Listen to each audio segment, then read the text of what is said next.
same area, it's the same spot, same 40 spot there. The smelt boats are running. They are running right now. I was over fishing, they're running, I watched smelt over there. I did hear that, Mark. Yeah, they're running. I don't know if it was last year, or did something changed with the smelt fishery, but I don't think it was a closure. I think that they're No, they're running. running, they were running out there. Yeah, I don't know. That's one fishery I know very little about, but I know we have a hell of a lot of smelt right now. That's good. There's a lot of fat, healthy fish out there. They'll make the walleye fat. They are. Didn't you guys change the net soap for the trawl? Didn't the last time, did you say something about? We went from, we got a new boat in 2002. So what we did was, Stone Lab has our passengers boat. We did trawls with our old boat beside our new boat, and we basically calibrated, because even though it's the same net, the boats could potentially pull them differently. So we basically came up with a calibration factor that makes the old boat's values from old years comparable to the new boat's values from new years. These locations you're wrong on, you change them every year. Yeah. Okay, They were randomly selected once, now they're the same every. the lake has been different all years. Right. Temperature wise. But within 40 sites and 40 different habitats and depths, we've covered every habitat and depth combination there. And we're covering from Toledo to Point Retreat. So yeah, every year is different, and that most likely accounts for this variability, the distribution of larvae. I know the temperature is really different. Yep. Thermocouple out there off of Cleveland is 70 foot down and 80 feet of water. And Oh, usually it's like 35 to 40. yeah, right.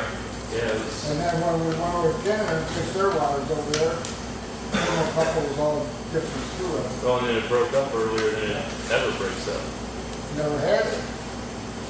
But I mean, we had the thermocline and it broke up in August instead of late September. Never had it. Well, we had it down in Fairfield. So maybe down here, right up here. Yeah, oh, down here, we had oxygen all year. Yeah, I mean, we measured that firsthand. So yeah, every year is definitely different, but because of the number of sites and the different habitat types, we're pretty confident we're going to catch any distribution changes each year. Yeah. Tell me, I'm very curious about this. While they try to spawn, or they go up the river and allow them to fish through spring Sure. before they spawn. Sure. How does it affect the spawn?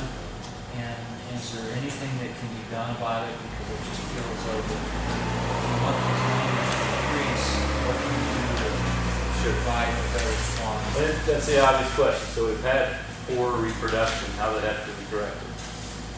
The one thing we have on Erie that we don't have anywhere else in the world is, probably trillions isn't even fair, but trillions and trillions of eggs being laid. If you do even some of the basic, you can argue whether or not, our 18 million estimate is right. Do we have 18 million? Do we have 24 million? We can argue that, but let's just say we have tens of millions of walleye. You start doing the math, and there's trillions and trillions of eggs dropped every year. And the cool thing about Lake Erie is we have different types of stocks. We have river stocks, we have bay stocks, we have reef stocks, we have island shoreline stocks.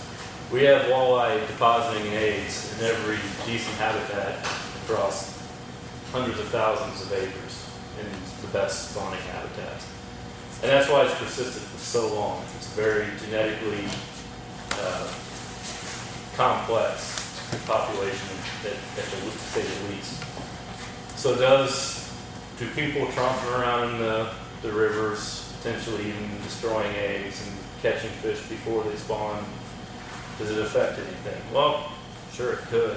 I honestly don't believe it could. If you look at, and we're not, I'll say this, we apparently haven't hit a critically low number yet. Is there some minimum threshold we need? Certainly. Do we know what that is? No. I don't know what that is. I don't know if we need 1 million females or 5. Whatever it is, we've always had more than that. But if you look at population size and then the year class they produce, there is zero correlation. How many fish you have laying eggs in Lake Erie does not have anything to do with how many young result. Now you can get a lot closer with wind, with temperature, with warming rates, with plankton biomass, with currents when the larvae are hatching. I still have a gut feeling that it's not even how many larvae hatch, it's where those larvae that hatch end up. Do they end up where there's food and they eat it or not?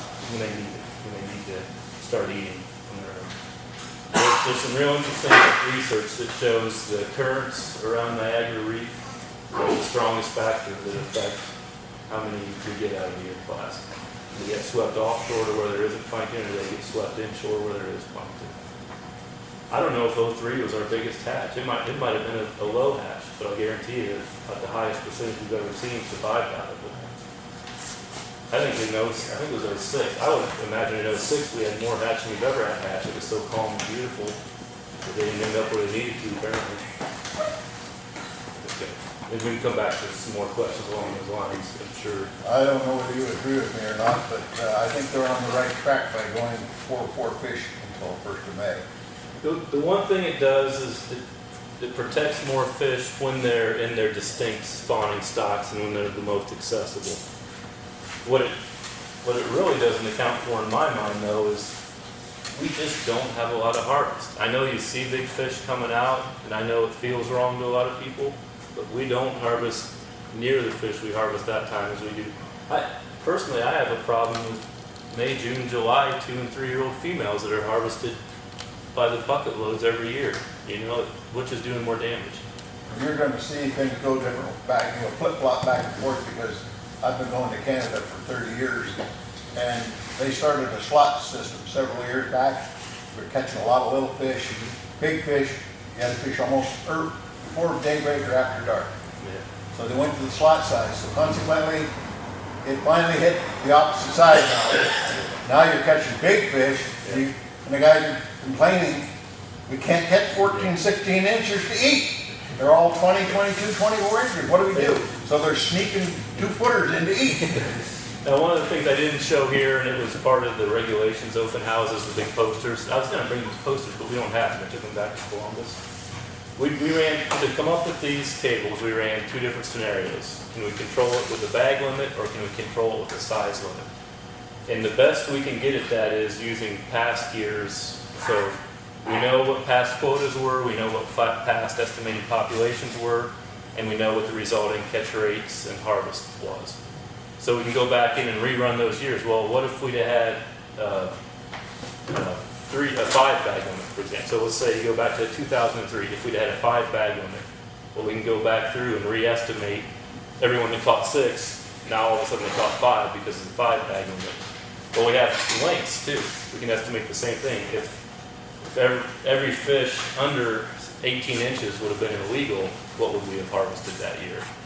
And the problem is it's so dependent on that year's population makeup.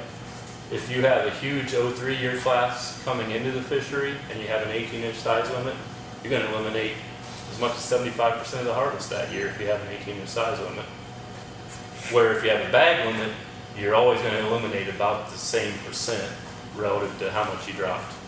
So what we were uncomfortable with is, and we talked a lot about it, a higher size limit, even in combination with the bag limit change. What we were uncomfortable with was we could have that size limit and still not limit harvest enough. We could still be over quota depending on the makeup of the population. Or we could need a 25% drop and get a 75% drop, which we distinctly didn't want to do. With the bag limit, there's a really tight band as far as each fish you drop, how much a harvest you drop. We felt like with the bag limit, we could drop what we needed to drop and stay within quota without taking too much away and really limiting opportunities when we didn't need to. So that's what it came down to. Slot limits are attractive. They work well in a lot of smaller fisheries where we're just